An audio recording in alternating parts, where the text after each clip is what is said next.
Hello and a very good morning. You're watching Rajya Sabha Television with me, Frank Pereira. This, of course, is India Votes, and let's begin with the headlines.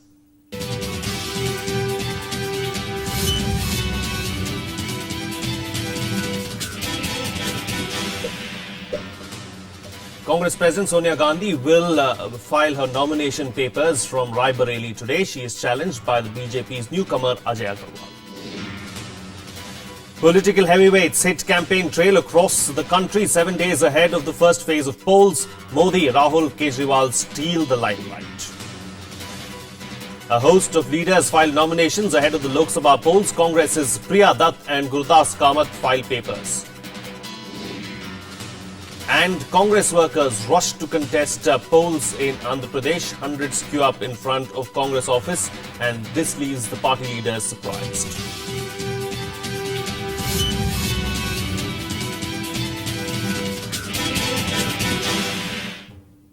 First up in the bulletin, Sonia Gandhi will file her nomination papers for the Rai Bareli Lok Sabha seat today. The Congress president, who will be seeking re-election from the seat, will be accompanied by the party's vice president and her son Rahul Gandhi when she goes to file her nomination papers. Her daughter and in charge of the constituency, Priyanka Gandhi, and her husband Robert Vadra are also expected to join her. On Monday, BJP fielded a newcomer Ajay Agarwal to contest against Sonia Gandhi. Agarwal is a Supreme Court lawyer by profession who was earlier with the Samajwadi Party.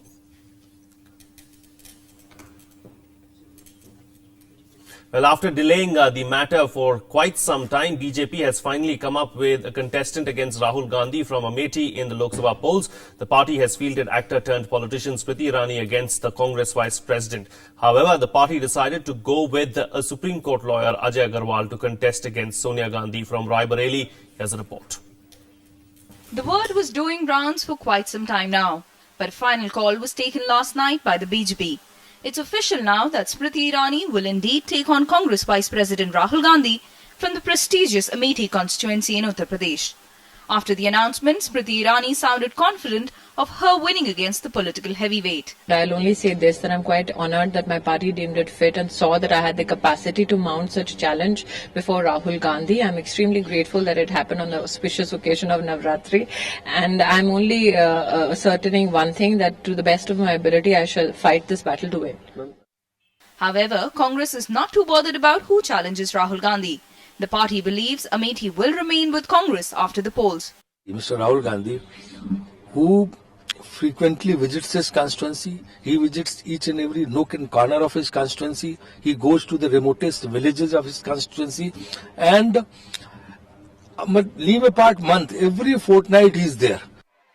Smriti Irani's job will not be an easy one though. Apart from thwarting the towering image of Rahul Gandhi, she will have to take on Aam Aadmi Party's challenger Kumar Vishwas as well. The Aam Aadmi Party candidate has been on a campaign trail against both BJP and Congress at his constituency.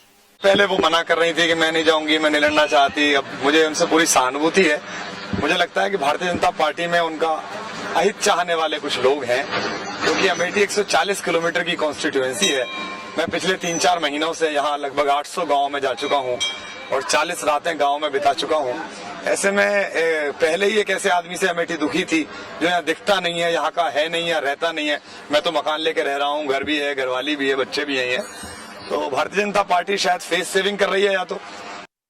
But BJP brushed aside AAP's challenge. The party feels Aam Aadmi Party's ties with Congress in Delhi show both are hand in glove. Well, Kumar Vishwas ji has had a history of making despicable comments about women, and I did not expect an iota of respectable engagement or debate or dialogue with him, because when it comes to the Aam Aadmi Party's own history, it is very obvious that they engaged and collaborated with the Congress Party to form a government in Delhi, and it's also very obvious that they did not fulfill the promise of good governance in Delhi. So given that, it's very obvious that he would not want to fight or engage in a debate on issues of governance or development. I will only say this, that my fight there is with the Congress Party and not with the B team of Congress. Smriti Irani is a face which is recognized all over India. BJP is a party which is now emerging as the positive, constructive opposition party, now as an alternative to form the new government. The Prime Ministerial candidate of BJP has attracted a great groundswell, and as therefore the Kavi or the poet in Kumar Vishwa should recognize opponents for all their strengths. However, BJP has decided not to field a heavyweight candidate against Rahul Gandhi's mother Sonia Gandhi from Raebareli. Ajay Agarwal, a Supreme Court lawyer by profession, is a newcomer entrusted with the job to put up a challenge against the Congress president. उन्होंने एड़ी चोटी का जोर लगा लिया। वो चाहते थे किसी प्रकार से भी अजय अग्रवाल कैंडिडेट ना बने और इस प्रकार से उन्होंने अपने हर तरीके के द्वंद्व जो होते हैं वो किए, मगर पार्टी ने मेरे पे विश्वास व्यक्त किया, भारतीय जनता पार्टी ने, और मेरे को कैंडिडेट बनाया। हम बहुत सशक्त, बहुत शक्तिशाली कैंडिडेट है और 101% हमारी विजय वहां से होनी है, 100% विजय वहां से हमारी होनी है वहां पे। Ajay Agarwal had joined hands with BJP after the Samajwadi Party leadership denied him any lucrative position in the state. Incidentally, Agarwal had earlier joined the SP only in the run-up to the 2012 UP Assembly elections, hoping for a ticket, but in vain. Bureau Report, Rajya Sabha TV. Well, let me now introduce our guests on the show this morning. We have the editorial consultant of the DNA, Mr. Parsa Venkateshwar Rao, here with us in our studio. Very good morning, Parsa, and welcome to the show. Yeah. Let's discuss the newspaper headlines, of course, over the next 15 minutes or so with Parsa. In the moment, let's look at the Hindu, of course. First, interesting headline here. Modi wants mandate for a prime minister. World will listen to. This is what he has said. He's asked and he's appealed to the people of the nation, asking them to ensure that the BJP gets 300 plus seats so that India becomes stronger. That's what he's going with now. It's in line with his predictable overconfident manner of seeking votes, that he's also playing the role of the ultra-nationalist. That BJP and him coming to power will enhance India's national prestige in the world, and it will serve India's national interests better.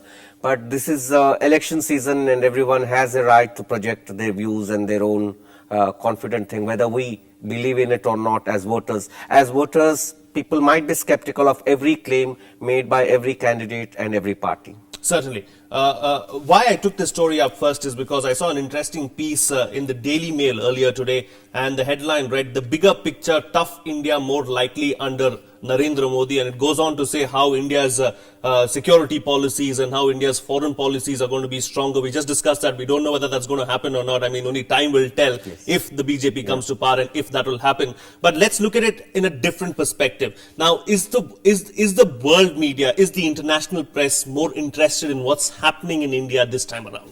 I think two things are happening. The world media is certainly taking an interest in the change of guard in India. And they do sense a change in the wind also. They feel that perhaps the right-wing BJP is going to come to power. And they have to come to terms with the new regime in India. And India is one of the important countries in the world now, along with China. And every country in the world has to do business with India, and they have to set their own compasses, sort of thing, of their foreign relations. So I think they are taking due interest in the Indian election, and they are taking more than due interest in Narendra Modi and the BJP, because they do get the feeling that perhaps BJP and Narendra Modi are going to come to power. It was only a matter of time, wasn't it, Parsa? Because the international leaders had already opened up to him a few months ago. It was just a matter of time before the press too followed their leaders. Absolutely. Because I think the world, especially the major governments like the European Union, the United Kingdom, now the United States, they do sense that they have to do business with Narendra Modi and the BJP. And I think they are only too willing to do that. Whatever may have been their earlier reservations.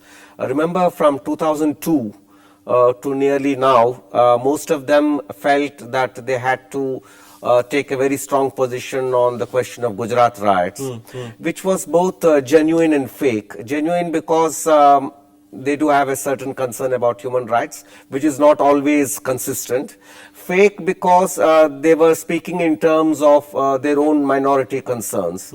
Like they wanted to cater to the Muslim interests in Britain, for example, or the American credibility with the Muslim countries, especially in Pakistan, in taking up a stance about Gujarat riots. Certainly. They were not interested in the Gujarat riots and the violence per se. They had their own other strategic interests in their mind. So when they realized that those strategic interests have now changed, and if Modi and BJP come to power, they better deal with the new Indian government. They just Rather than be left out. they just junked their so-called human rights concerns and queuing up to meet Modi halfway. All right, let's move on to another headline now. Of course, Pawar wanted to join the NDA. This has drawn quite a bit of controversy. Uddhav Thackeray said that he ensured that he stalled that particular movement of Sharad Pawar into the NDA. I mean, this battle is going to go on for a few more days, isn't it? I think it's a local dueling sort of thing. And you will hear more of these kinds of statements in the next 4 weeks. Because I think the fear of Shiv Sena is if the NDA, if the Nationalist Congress Party comes into the NDA, then Shiv Sena might lose some of its clout.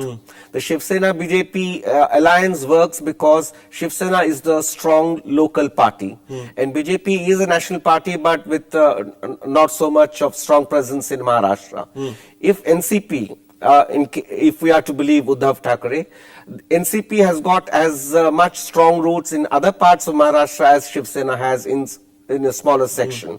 So I think they see Shiv Sena, Nationalist Congress Party, as a rival.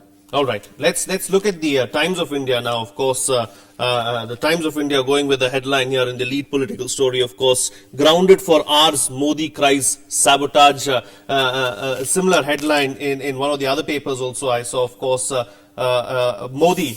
This is the Hindustan Times, of course, talking about Modi, BJP livid over chopper delays, see a Congress conspiracy. Now as the poll dates get closer, we're going to see a lot more of this, aren't we? Yeah, a lot more of this, and it is only the headline of the day. I don't think it will live beyond a few hours. Yes, there might have been a delay in the scheduling and other things, and there might have been some sort of gap in the details the private planes are supposed to file with the airport authorities. But I think, and every party will use this kind of opportunity to vent their anger. All right. And I don't think it should be taken much more serious. It is the headline of the day, but that's it. Okay, headline of the day is how Parsa is putting it. Just leave it at that. We're not going to see any more of it. So let's move on to another headline now. BJP may promise Bengal package for Didi's support. Now, this is I find this much more interesting because whatever might be the claims of the BJP and the NDA, they do want to reach the 272 mark. And they are sort of being confident. I mean, they are talking confident that they might even reach 300. But they know that they need allies all around. And they have to explore and reach out to the allies. One of the major allies they may reach out to is Mamta, because Bengal has got about 48 Lok Sabha seats. And even the left front parties concede that TMC will do very well in these Lok Sabha elections. It's interesting, isn't it, Parsa? A few months ago, of course, the BJP was accusing the Congress that, they are having some a sort of a quid pro quo with Nitish Kumar's government in Bihar, and now the tables have turned around, and here you have the BJP who might just issue a package to West Bengal. Oh, this is the sweet things that happen in politics, week in and week out. What you accuse the rival of, you do the same things. Because BJP has to reach out to all the allies possible. It has to offer the carrots to all the little individuals who come in, who do not come in. I think it's routine politics. Part and parcel of your day-to-day life, isn't it? And they don't remember when they accuse the other that they are doing the same things. Perhaps that's part of the game. Yeah, it is. It is part of the game, isn't it? I mean, let's look at this headline now. Of course, Congress wants swift Delhi election after Lok Sabha polls. Initially, of course, the Congress was saying, you know what, let's delay this. Let's see how long we can push it, and then see what happens. But now, what seems to have happened? I think this is some sort of a bravado because, yes, some people are angry with the AAP that it has not kept its promise of forming a government and staying in government. But I think the Congress, at least the local Congress people know that they are not going to win election anytime soon. So I don't think they would mind president's rule for another year. I don't think it is. There's an election round the corner very soon. It will happen only after The 6 Supreme months. Court, however, has taken cognizance of the issue and has asked the BJP and the Congress to come up with a decision before April 17th. Do you see anything happening on that front? I'm a little worried about the Supreme Court taking so much of interest in the political situation. No, not until after the elections are over. Okay. Staying on with the Hindustan Times now, of course, their lead story, secular vote must not split. Sonia appeals to the Muslims. How important is really the minority vote in this particular poll? I think from the point of view of the Congress and other non-BJP parties, the Muslim vote is the key that will keep, they hope, will keep the BJP out and Narendra Modi out. And they are going to play every trick in the book to play on that fear. But what I am not sure is whether this trick will pay dividend. Muslims, yes, they do not like Narendra Modi. They are skeptical of the BJP under Narendra Modi. But I don't think they are too hostile to Narendra Modi as some of the ideologues want to portray it as. Even in Gujarat, I think it is nearly 12 years after the 2002 riots. It might appear cynical to say that the Muslims have moved on in Gujarat and elsewhere. Their concerns are different. And they may not vote for the BJP, but I have a feeling that they are not too hostile to the BJP as such. Okay. And they may want to vote for the other parties, but they will vote for the other parties on local concerns and not because of secularism. And another interesting headline, Parsa, because you, of course, would be following what happens in Telangana and Andhra Pradesh very closely. This is interesting. I want to take up this with you, of course. Town in Telangana not sure whom to reward for statehood. Is that going to be, the central point across Telangana? Because the people of Telangana are confused. They don't know whether to go with the KCR or to go with the Congress. I think there is a genuine dilemma for the people of Telangana. But this particular town called Suryapet is on the highway between Hyderabad and Vijayawada. Vijayawada is the very busy, very brisk market center in Simandra. And most of the people are from both sides. You know, there are settlers from the Andhra side who are there. And there are very genuine Telangana people who have been there for generations and who have fought for the Telangana cause. So I think these border areas will pose some sort of a tricky situation for the people. And before I let you go, of course, one quick comment on Sonia Gandhi, of course, who are going to file her nomination papers. Interesting contest on the card, or is it going to be a walkover for Sonia Gandhi? I think it's a walkover for Sonia Gandhi in Raebareli, and I do not see much of a contest even for Rahul Gandhi in Amethi. In Amethi. All right. On that note, thank you so much, Parsa, for joining us on the show this morning. India Votes will continue on the other side after this very short break. Do stay tuned.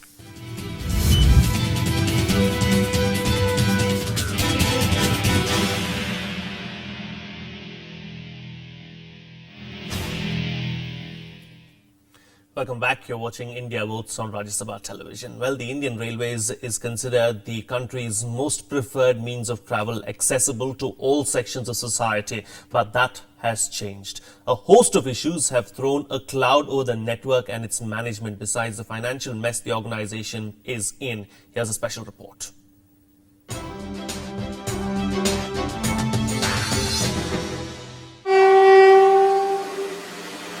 Too many accidents have shaken public confidence. Unhygienic coaches, poor service is keeping away passengers.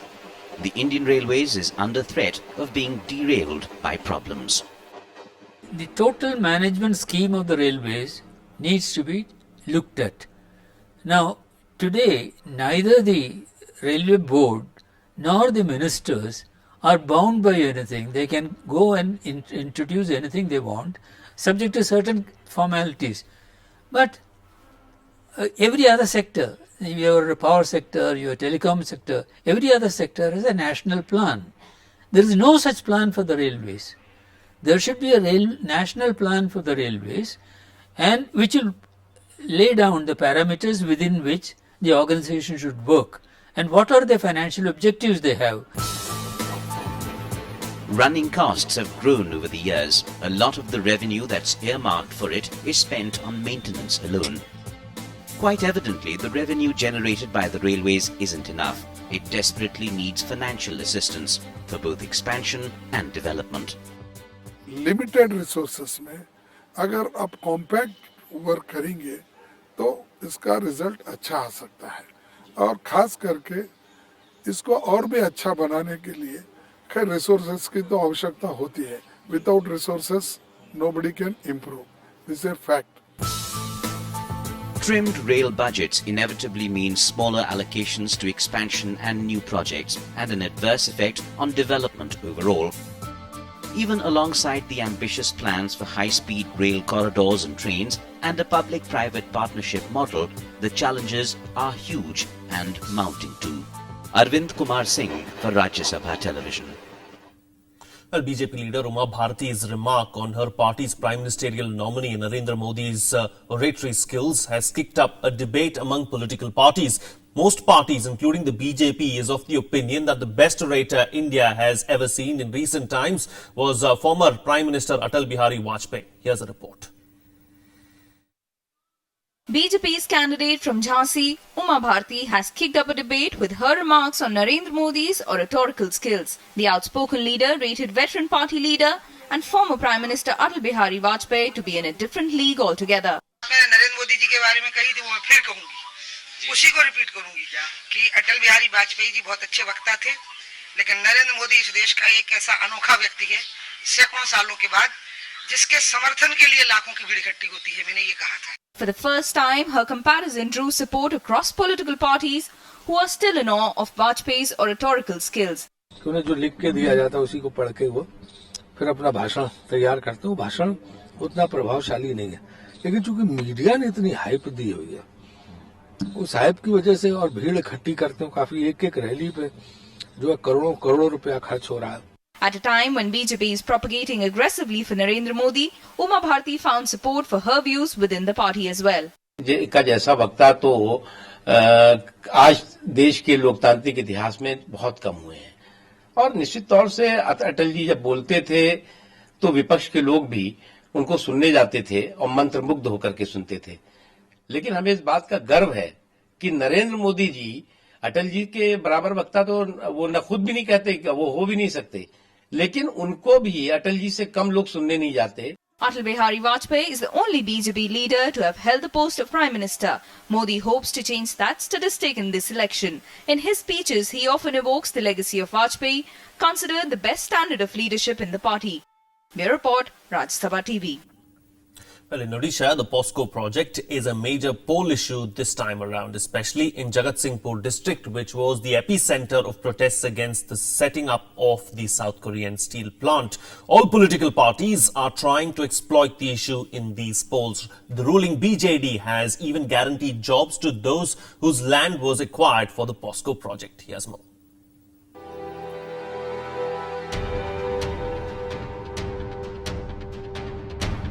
Situated on the eastern coast of Orissa, Jagatsinghpur district is known for the South Korean mega steel plant, Pohang Iron and Steel Company Limited or POSCO. The region made headlines when it became the center of protest against the construction of the plant. Situated 30 kilometers from the trade hub of Paradeep, the plant is spread across thousands of acres in Nuagaon village of the district. An MOU was signed between India and South Korea for this multi-crore project in 2005. An estimated 2,700 acres of government land has been acquired for the construction of the plant, while around 1,000 acres of private land is yet to be acquired. However, the project faces stiff opposition from locals who have lost their beetle vineyards and farmland to POSCO. As many as 7 villages are opposed to the construction of the plant. The United Action Committee, formed to protest the forcible acquisition of villagers' land, says POSCO is eyeing the iron ore region to extract free minerals. सरकार तो बोला है जो आरपीडीएस हुआ था, आरपीडीएस में सबसे final हुआ. अभी तक आरपीडीएस हुआ नहीं, और जब हुआ तो वो हमारा डिमांड इसको फुलफिल हुआ, इसको बोला है हमको.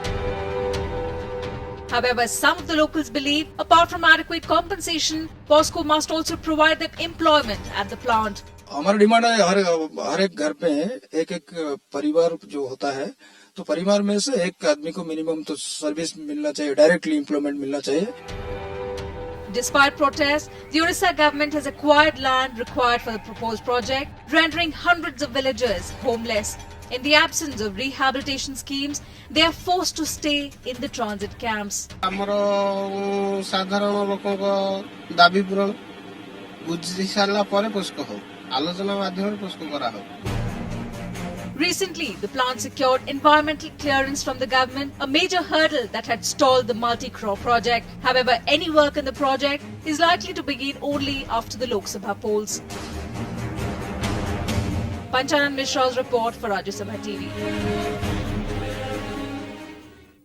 Well, conducting free and fair elections in Naxal-affected areas is a big challenge for the Election Commission. Despite the deployment of additional security forces, it is a difficult task. That's probably why, for logistical reasons, the Election Commission has decided to conduct polls in all Maoist-affected regions on the same day this time around.